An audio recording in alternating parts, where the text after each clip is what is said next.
আজকে আপনাদের দেখাবো কাঁচা আমের আচার। প্রথমে গাছ থেকে আম পেড়ে নিলাম, কয়েকটা বিলম্ব করে নিলাম। এরপর খুব সুন্দর করে পানির মধ্যে ধুয়ে নিলাম। ধুয়ে কষলিয়া সুন্দর করে কষাছি। ময়দা টয়লা সব পরিষ্কার করে নিলাম। এরপরে দুই হাত দিয়ে কষলিয়ে পরিষ্কার করে নিলাম। চুলে নিলাম। অনেকগুলো জিনিস তো, অনেকগুলো আম, একটু তো শুনতে সময় লাগে। তারপরে চেষ্টা করতেছি একবার পুরা কাঁচা সবুজ অংশগুলো ফালিয়ে দিব। সবুজ অংশ না ফালাইলে আবার দিতে লাগবো। সবুজ অংশ সব ফালিয়ে দেওয়ার পরে আজকে খুব গরম পড়ছে, একটু শরবত খেয়ে নেই। দুপুরে খুব গরম, বরফ হয়ে গেছে পানি। সুন্দর করে নর্মাল পানি আর বরফ পানি দুইটা একসাথে মিক্স করে নিলে, পোনালে বেশি বরফ খাইলে আবার জ্বর হয়ে পড়বো। এরপর একটা লেবু কাটা মাখবো।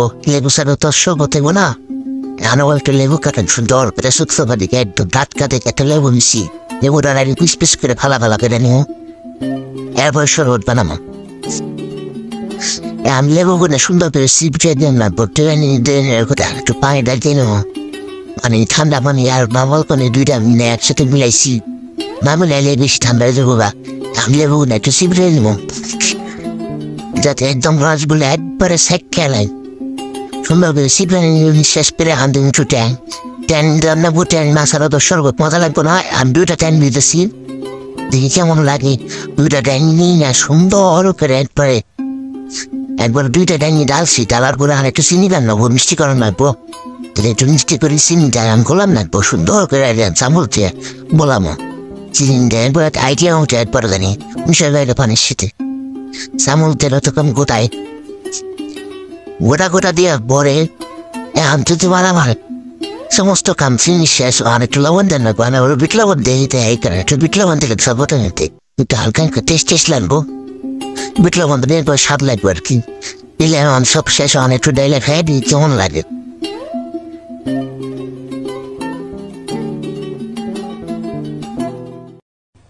বিসমিল্লাহ, আলহামদুলিল্লাহ। খাওয়া শেষ হয়েছে, এখন আবার আচারের পালা এসে করি। মরিচগুলো কেটে নিলাম, ভালোভাবে কেটে নেওয়ার পরে সমস্ত জিনিসপত্র সবকিছু নিয়ে নিলাম। এবার আমগুলো একটু ফালা করে নামবো।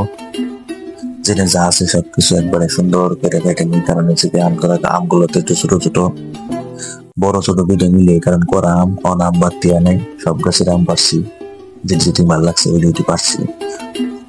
বিলম্ব গুলো কেটে নেবো, বিলম্ব করে কেটে নিলাম। বিলম্ব গুলো ছোট ছোট করে কেটে নিলাম, যাতে মানে লাগবে টক লাগবো। বিলম্ব খাইতে তো আমরা তো জানি কেমন লাগে, কামরাঙ্গার মতন লাগে। ভিটামিন সি এ ঠাসা, মুখে রুচি বাড়ায়। আমি একটু মেশিন দিয়ে একটু সাইকেল নিবো, মেশিন দিয়ে করে বুজুরি করে এলাম। বিলম্ব করে বুজুরি করে নেই, আবার একটা আমটাও বুজুরি করে নেই। বেশি করে একবারে ডলে নিতে, একবার ডইলে একবারে বুজুরি করে এলাম। বুজুরি করলে খাইতে খুব একটা স্বাদ লাগবো। বুজুরি করার সব শেষ।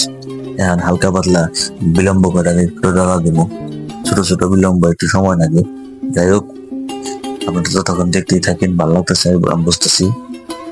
এখন হালকা করে একটু লেবু চোখলা দেবো। লেবুর খাল দিলে একটু স্বাদ লাগবে, একটু টক লাগবে। চিনি দিয়ে যেহেতু বানাবো, তাহলে একটু সুন্দর ফ্লেভার আইবো।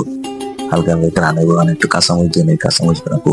আবার 3টা কাঁচামরিচ একবার ডোরে নিয়ে যাবো, এটা সুন্দর করে সেইসে নিলে কি একবারে মরিচের সাইল মশলা যা আছে সবকিছু একবারে আচারের নামে মিশে যাবো, বর্তার নামে। তারপরে দেখা যায় বর্তা সব শেষ। এখন একটু ম্যাগি মশলা দিব, স্বাদ বাড়ানোর জন্য। ম্যাগি মশলাটা দিলে হালকা একটু জাল লাগবে, স্বাদ হইব, খুব বেশি একটু বিট লবণ দিয়ে লাগবে স্বাদ মতো। আমি আমার মতন করে বিট লবণ দিলাম, আপনারা দেখেন আমি কি দিলাম। এখন যে নেবো কাসুন্দ দিতেছি, কাসুন্দ একবারে খাঁটি কাইলাকুড়ির কাসুন্দ, সুন্দর স্বাদ। এখন একটা আচার নিয়েছি, বড়ের আচার, খুব মিষ্টি। এটা দেওয়ার পরে একটু স্বাদ লাগবো বেশি। এখন দিয়ে নেবো চেরি সসটা দিলে হালকা একদম কাঁচামরিচের ফ্লেভার হবে। সব শেষ। মাহানিমনি দেওয়া শেষ।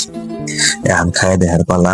যাই হোক, দেখা যায় আমার মুখে জিহ্বায় জল এসে গেছে। বিসমিল্লাহ, খুব স্বাদ। আলহামদুলিল্লাহ।